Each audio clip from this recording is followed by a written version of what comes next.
¿Qué pasó? I'm Gaio, the chivalrous chauvinist. Welcome to another episode of your favorite podcast. Sucias are my favorite. The rules are simple. If you've listened to more than 2 episodes, subscribe.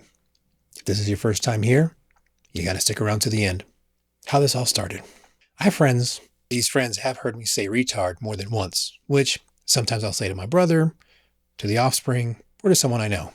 One of these friends have called me out because they thought that I would be callous enough to throw that around with someone that has Down syndrome. I wouldn't do that unless I actually knew the person with palsy or Downs. Not because I'm afraid of being canceled or that I think it's a bad word that shouldn't be said in mixed company or any company. I'll make fun of any group of people, but I won't make fun of an individual unless I'm close friends with them. And I know that we can shoot the shit and cap on each other or play dozens or whatever it is that you would call it, where you and your friends are putting each other down, which I think is mostly a guy thing. Hopefully you're comfortable enough to be able to joke with your friends. Now, the reason I feel comfortable with saying retard is that I do have some retarded friends. And this isn't like I have some black friends, so I can say, no, I can say that because I'm black. I can say retard and anything else I want because of freedom of speech, at least in the US. I'm going to go back about 15-ish years, sometime in 2005 to 2006. One of my first jobs as an electrician. Now, there's times where you just shoot the shit because there's absolutely nothing to do but to look busy. So while we were standing around, I found out that one of my coworkers has a kid that's retarded.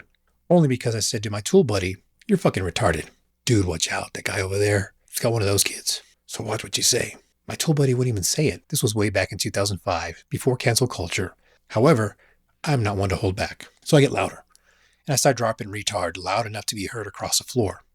And the floor that we were on was vacant and demoed, which made my voice echo and carry further. Eventually, this other guy came up to me and said, "Yo, I heard what you said. I just want you to know that my kid's got Down syndrome. You still going to say that?" I said, "Fuck yeah, I'm still going to say retard," which was not the answer he was expecting. He, of course, got mad. He wanted to fight. So I tell him, I'm down. I had no fear of catching a case. I was young and dumb. And he was in his mid to late 30s, overweight, and a smoker. So before we get into it, I tell him, look, I have no problem putting your dick in the dirt. We can do it right now, or we can do a 501, which, at least in my trade, a 501 meant that you wait till you get off the clock, go out to the parking lot, and settle out your differences with your fists. It's code for fighting, in case you didn't know. Now, I don't see that much happening anywhere anymore, but up until 2010, I would still hear about shit like that. So I told him, look, your kid's retarded, right? His face got red. He was ready to swing. He cocked his hand back, like, all right, your kid's slow. My tool buddy had told me essentially that Bon Bon had custody of his son. His wife left him because she couldn't deal with raising a baby like that. So this guy had been raising his son since he was 4. And I understand. I know that for some people, it can be too much work, too much of a burden. However, this guy stepped up and raised his kid, stayed there and took care of him. That's one of the few cases that I know of where the father has custody of this child, and that is rare in Texas. Anyways, he's gone through all this. I tell him, look, you love your son, right? You're willing to fight for your son against a guy that will kick your fucking ass, which I have no issue with. But I have my own conviction that my freedom of speech trumps anyone's feelings. So if you are emotionally sensitive, get yourself a heart condom, because fuck your feelings. I told Bon Bon, look, and of course this is me retelling this story 15-ish years later.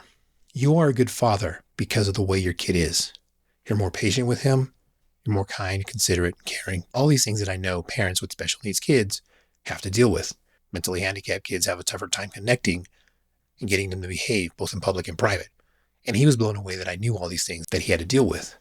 So he says, do you have a sibling or family member that's, I said, no, I have friends that are retarded.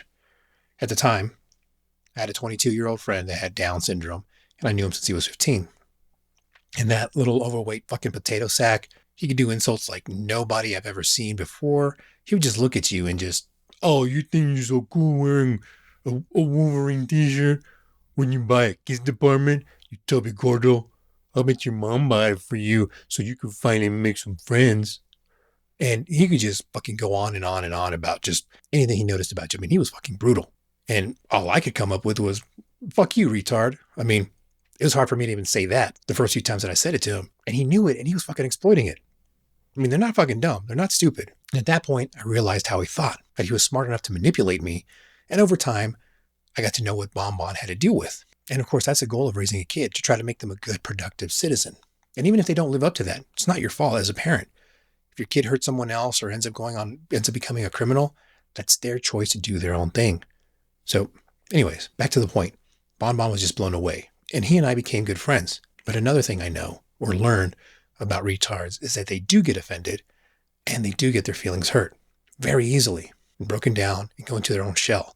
But it's usually if someone they don't know calls them the R word. Because if it's someone that's a friend, they joke around with them all the time. They don't fucking care.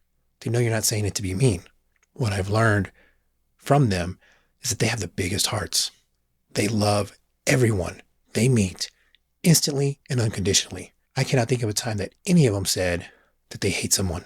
The meanest thing that I've ever heard any of them say, besides being savage with me, is, I don't like that person. And it's usually for good reason, because that person humiliated them in public. That hurts their feelings. But otherwise, they're happy, they're loving, they're always ready to give you a hug, a kiss on the cheek, and tell you how much they love you, how much they miss you. And they want to share everything with you. It's a childlike love and wonder and awe that a lot of us adults, we lose because the world is fucked up.